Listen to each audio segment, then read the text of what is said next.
I feel her, I see her. The sun caught in her raven hair is blazing in me out of all control. Burn it. Like fire, hellfire, there's fire in my god, that ending is just so... Ooh. Hello everybody and welcome back to the Hunter Loves Voiceplay podcast. It's been a very long night. I've had very little sleep, so I'm going to try to do this as best I can for you guys. So we are going to kick this episode off with talking about one that you guys voted for, which I was very surprised because the other options that I had for the vote, or for the poll rather, I thought that one of them was going to take, priority over this one, but I guess not. The people have spoken, so without further ado, we are going to talk about Voiceplay's Hellfire. You heard me correctly. Hellfire. So Hellfire, let me talk about the original for a second here, just to give you guys just a little bit of an idea. So this song is originally from The Hunchback of Notre Dame, the Disney movie Hunchback of Notre Dame. And I want you to visualize this. So you get into this part of the movie where Judge Claude Frollo, who is the villain in all of this, he gets to have attraction towards Esmeralda. And it's very seductive. Like, he has been seduced by this gypsy. And he's basically fighting between good versus evil, and he's trying to clean himself of all of his sins because he's trying to be basically a saint. Like, he's just been this judge for years. Like, he's judged people in France, if anybody did anything wrong, he'd be the guy to see. But he's also that type of guy that's very malevolent, very evil. He really, his relationship with Quasimodo is terrible. Like, he killed his mother. So, and I think the guilt out of that is really tearing him up inside. And then he's falling under the crux of this beautiful gypsy that he has wanted to, have, not necessarily a relationship, but he just has this attraction towards her. And then as he's trying to find her, his need for her grows and grows and grows. When you think about it in the movie, it's very suggestive by today's standards. It's always been very suggestive, and I don't think, when we were kids, you ever really paid attention to that. I know I didn't. And for some reason, I always fell in love with the song, probably just because I love Tony J. I mean, he's a legend. But yeah, with that song in particular, that it just has that darker subject matter that's just because it's just like he wants her so badly, but it's turning him to sin, and his sainthood that he did have, he's being corrupted by this lustful feeling towards her, and it provokes him more to want to burn her at the stake, essentially. He wants to rid her of this person that's causing him to do these things, like a pariah kind of thing. So there's a little bit of research there for you. The sequence itself is beautifully done, I would say. Orchestral, it's super, super good. So many elements in the original that is just oh my god, this is awesome. But yeah, I mean, it's catchy. It's not the best, but it's catchy, unfortunately. And the animation is crazy too. If you look at the animation, you're just oh my god, this is something else. Especially for it being 1990. I can't even remember the year off the top of my head. But anyway, let's get into voice plays here. So with voice play, I didn't know that they were going to do it. I was very surprised that they, went ahead and did it. That was Lane's idea. Thank you, Lane. I'm glad you guys didn't get a whole bunch of backlash for this song, because it's one of those songs that you just kind of we're taking a risk on this. This might not be the best idea. This might not be the best turnout. People might just attack us for doing it, but voice play isn't that huge in the popularity scale in order to have a whole bunch of people come up to them and be like, hey, you should really rethink your life and your career choice and blah, blah, blah. So, Jeff has a huge distaste for it. And there are some things that I can understand why. The song itself, and also possibly, and don't quote me on this, but possibly his upbringing. I mean, because he is Italian, and majority of people who are in Italian households are Christian Catholic or very heavy Catholic. So, that might have had something to do with it. I don't know. But Jeff just has a general distaste for it, and he's not a huge fan of the movie either. So it's like, whichever. But it is so funny to me because when they first did this, guess who's on lead of this whole entire thing? Jeff. So Lane decided, hey, I don't care how much you don't like this song. You're going to be lead. Well, I mean, it makes sense because it's like, he's got the voice for it. Let me get into it here. So, oh my god, there are just so many elements, like right off the bat. Like, I was just listening to it before I started talking about this, but like we start off with just the Beata Maria, and it's like, just I've instantly been transported into a church kind of thing, and I don't go to church, so that's a plus. Jeff has this little bit of like a cry in his voice, like he has that little bit of a rasp in his voice, and I love that right off the bat, because it's like it's showing he's also good, like he's a great character actor, Jeff is, and even in his performance he puts a lot of those elements to play. He has that cry in his voice that makes just makes him sound desperate. Makes him realize that it's like, I am a righteous man. It's like, I've never done wrong. But then it's like, he's starting to realize that it's like, oh, I have feelings that shouldn't be there. So it's like the start of his fight between good and evil in himself, which, it could affect anybody, just whether it be sexual or whether it be, emotional, or whether it just be attachment towards anything. Us finding things that aren't going to be possible in our lives no matter how hard we try. That's kind of the thing. So yeah, we start off with that. There's just like the beautiful background harmonies from Ellie, Caesar, and Jay is in this one. Jay is back. Lane's percussion, out of this world. Just ridiculous. And then there's also like, once we get to I'm so much purer than, it's like dum, dum, dum, dum, dum, dum, dum, dum. So I'm like, oh, it's like bells, which, is like a perfect homage to the movie. And it's like just, kind of light, airy, just really happy. And then it's like we get into, then tell me, Maria. And I'm like, oh crap, here we go. And then Jeff is crying out his soul, basically. Like, it's just like, why do I see her standing there? Why her smoldering eyes still scorch my soul?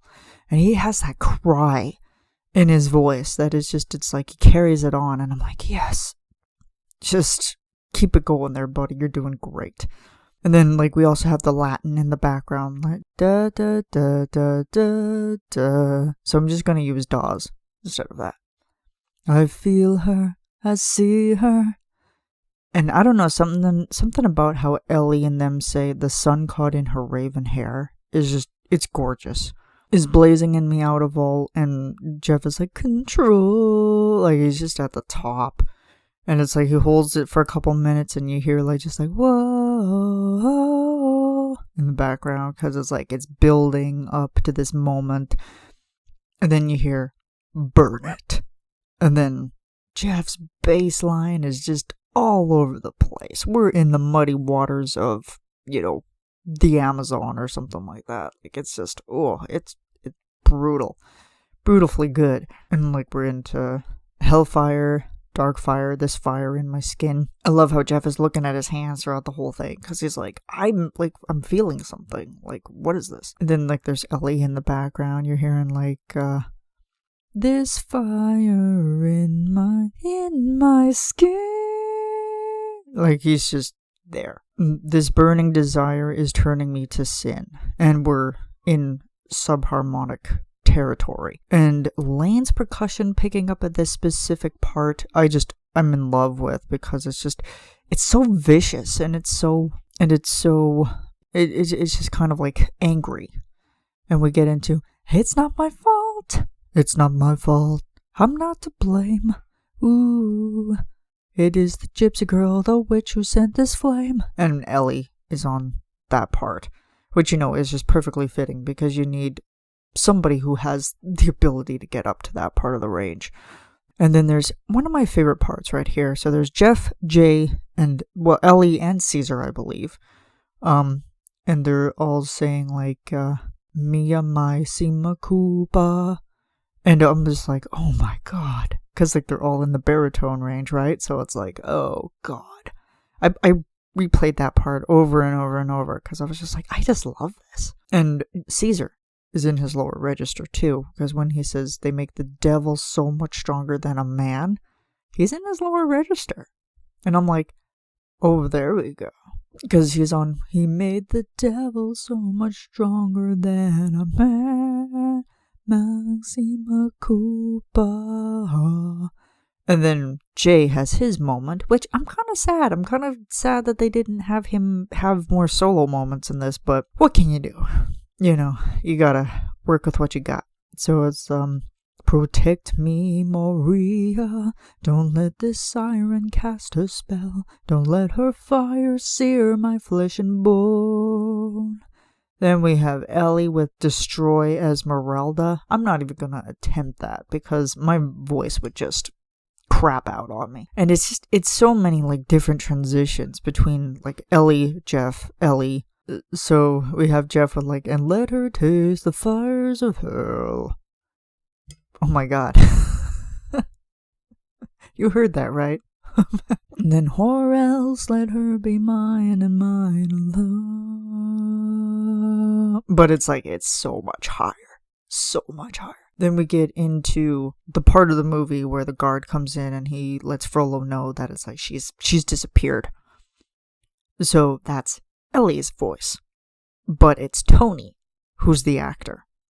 There's a little bit of a hint there, because if you're watching the video, you'll see that somebody comes in and says, Minister Frollo, the gypsy, has escaped. What? She's nowhere in the cathedral. I'm afraid she's gone. But how? Never mind. Get out, you idiot. I'll find her. And this part really, really builds, but, like, even when we're in it, you can hear a whole bunch of da, da, da, da, ooh, da, da, da. And, like, as they're talking, it's like, ooh, ooh. And then we get into, like, wah. And then we're into the chorus again. There's a close-up on Jeff's face. And it's like, ooh. And there's fire in the eyes because, you know, he's basically at that moment of, like, oh my god, I need to rid myself of this seduction. So it's going to be your turn. Whether you choose me or you burn. And I love in the video how they had that close-up of Jeff and then they pan back very quickly. So it was just a whoosh, like, it's just like, they use that in the movies almost all the time. So that's just a perfect, a cinematic kind of nod to the cinematic parts of things. And then there's like, choose me, your pyre, be mine or you will. And Ellie's at the top, like, he just screams it out.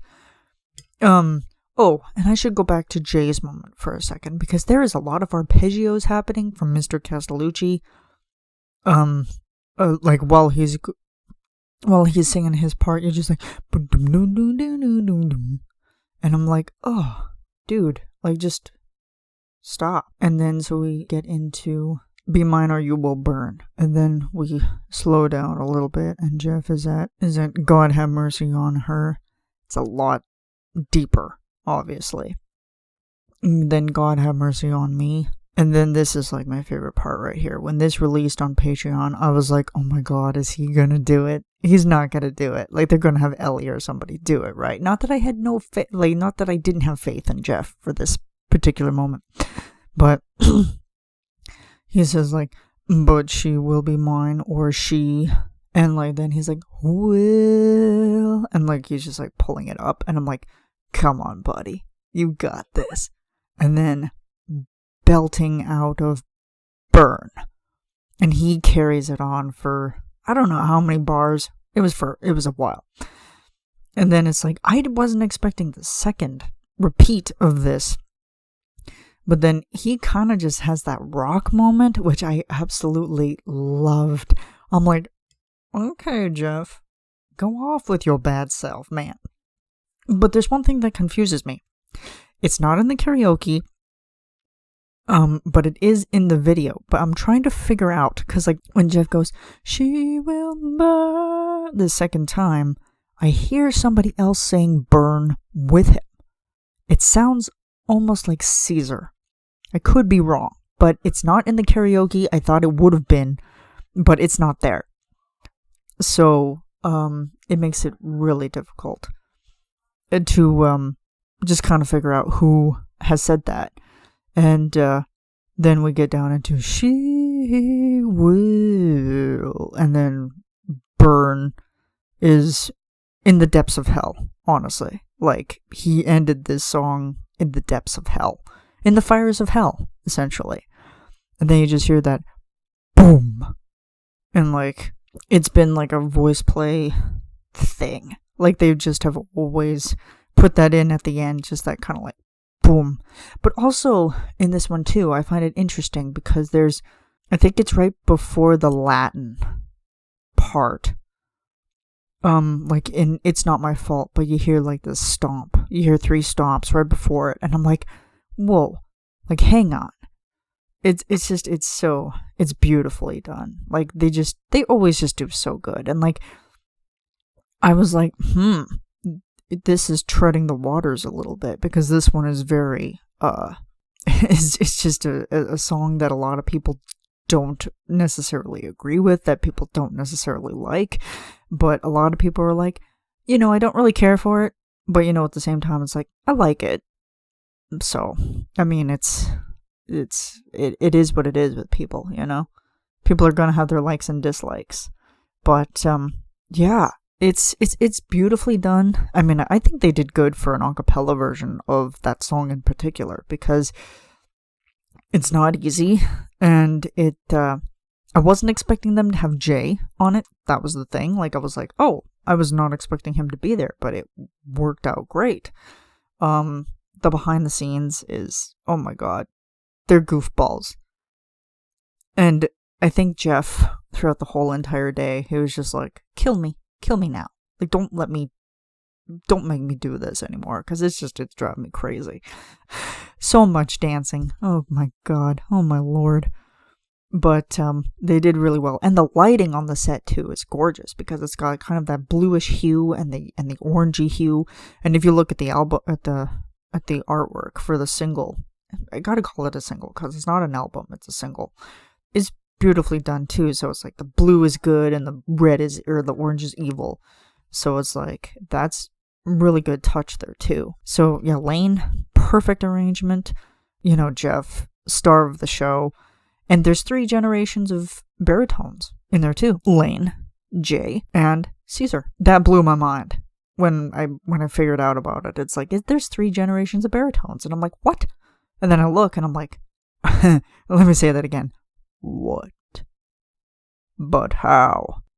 I just use that every time. Just a little side note here. It's funny because it's like, where I work, we have people who suffer from dementia. And some of them will accidentally leave the facility. Not by choice. And then I was thinking about it the other day. I was like, that would just be hilarious if somebody came up to me and was like, Hunter, the resident has escaped. What? They're nowhere in the care home. I'm afraid they're gone. But how? Never mind. Get out, you idiot. I'll find now. I laughed more about that than I probably should have, because that's not funny. But at the same time, it has happened. But yeah, that was kind of hilarious. I've just been using that for everything now, that little trope. So, good on you, Jeff. You've immortalized yourself into a trope again, as always. So there we go, guys. Hopefully you guys enjoyed this. Hopefully the editing isn't going to be a huge pain in the ass. And I will see you guys in the next one. Still very surprised that you guys voted for this one. Not that I care. I mean, that's what you guys wanted. So you guys got it. So I will see you guys next time. And God have mercy on your souls. Okay, bye guys.